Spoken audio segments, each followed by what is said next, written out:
Hei, te Laura Lagora, un šodien, kā jau jūs varat spriest pēc mana hudija, es runāšu par tēmu #atkāpies. Jūs jau gan jau esat redzējuši visā YouTube, visā Instagramā, influenceri, blogeri, vienkārši parasti cilvēki posto par šo tēmu.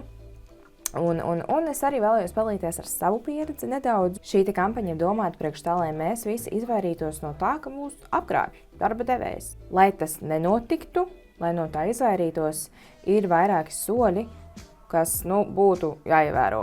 Vismaz tā kā pats minimums, kas būtu jāievēro, lai mēs izvairītos no apkrāpšanas. Pats pirmais punkts ir darba līgums. Ja tu vēlies strādāt jebkādā darbā, darba līgums. Darba līgums. Nenopietni darba līgums. Bez darba līguma ir tik ļoti viegli tevi apkrāpt. Tas ir pirmais solis uz apkrāpšanu, ja tu strādā uz kaut kādu mutisku vienošanos, kur tev ir sastāstīti visādi solījumi, bla, bla, bla, bla, bla, bla.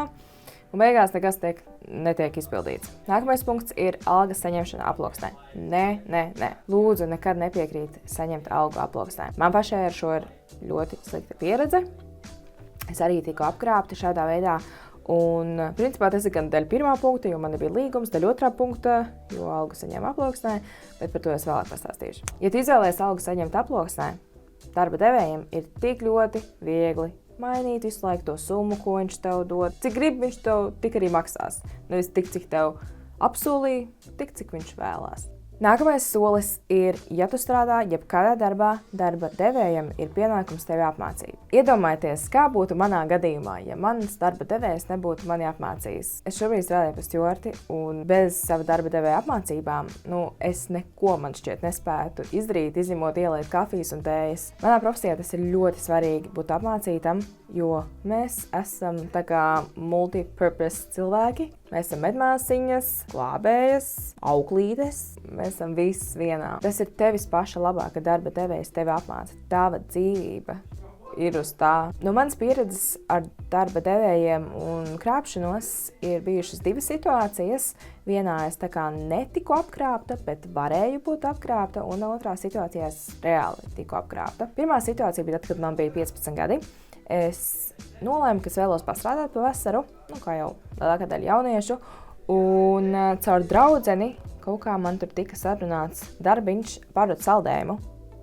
Un kā tur bija, kā nebija, bet līguma noteikti nebija. Darba līgums. Jā, un man tiešām noveicās ļoti ar to, ka man tika samaksāts tik, cik bija norunāts, bet atcerieties, tas tā nenotiek vienmēr. Lielākoties tās summas netiek maksātas tādas, kādas tiek norunātas. Tas ir ļoti liels risks, un beigās var gadīties tā, ka tu esi nostrādājis to visu laiku, ko jūs norunājāt, ka tu strādāsi, pazaudējis savu laiku, un beigās tev darba devējs nesamaksā. Un tālāk, pāris gadus vēlāk, arī tas bija kaut kāds vasaras darbiņš.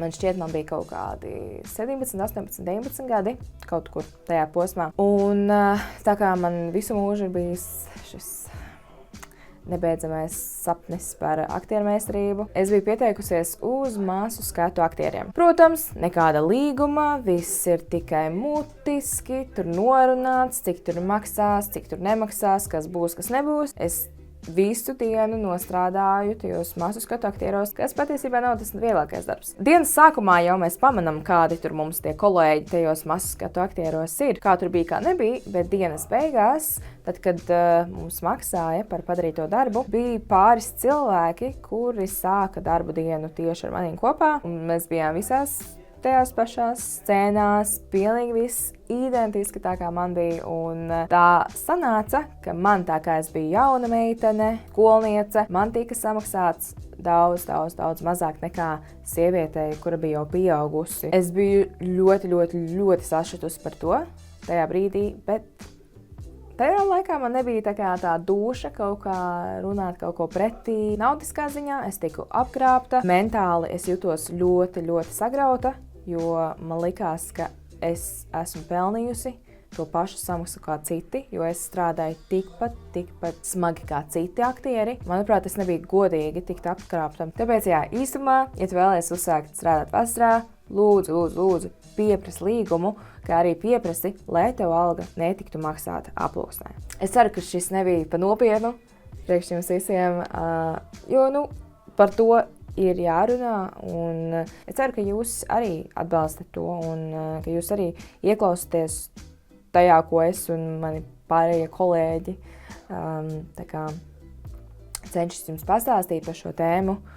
Un jā, ka mēs visi aizdomāsimies un tiešām, pat nevis tikai aizdomāsimies, bet reāli darīsim. Un, ja tu šobrīd strādā bez darba līguma, lūdzu, vismaz pieprasam darba līgumu un pieprasam, lai to algu nemaksā aploksnē.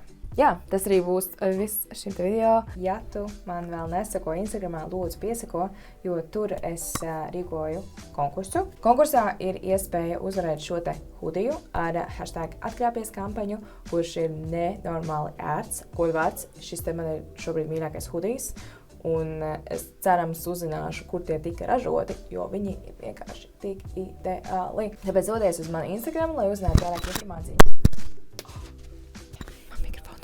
Dodies uz manu Instagramu Laura Šlifka bez garumzīmēm, lai uzzinātu vairāk informāciju, kā iegūt šo hudiju savā īpašumā. Vēlos arī teikt to, ka man ir nofilmēts vlogs, kurš man vēl ir jāsamontē, tā kā tas vismaz būs vēl 2 nedēļas. Mēs ar draugiem bijām tripā uz Ogri. Es nezinu, vai man no tiem video materiāliem kaut kas vispār beigās sanāks, bet es ļoti ceru, ka vlogs sanāks. Es šobrīd esmu atradusi jaunu vietu priekš video filmēšanas, jo visu laiku man tās vietas priekš video filmēšanas bija ļoti random, bet šeit man ir viena siena mājās, kur es varu izpausties. Es ceru, ka ir ok. Ļoti vienkārši, nav manu tipisko gaismiņu fonā, diemžēl, bet gan jau ar laiku. Labi, paldies, ka skatījāties, un līdz nākamajam video. Darba līgums.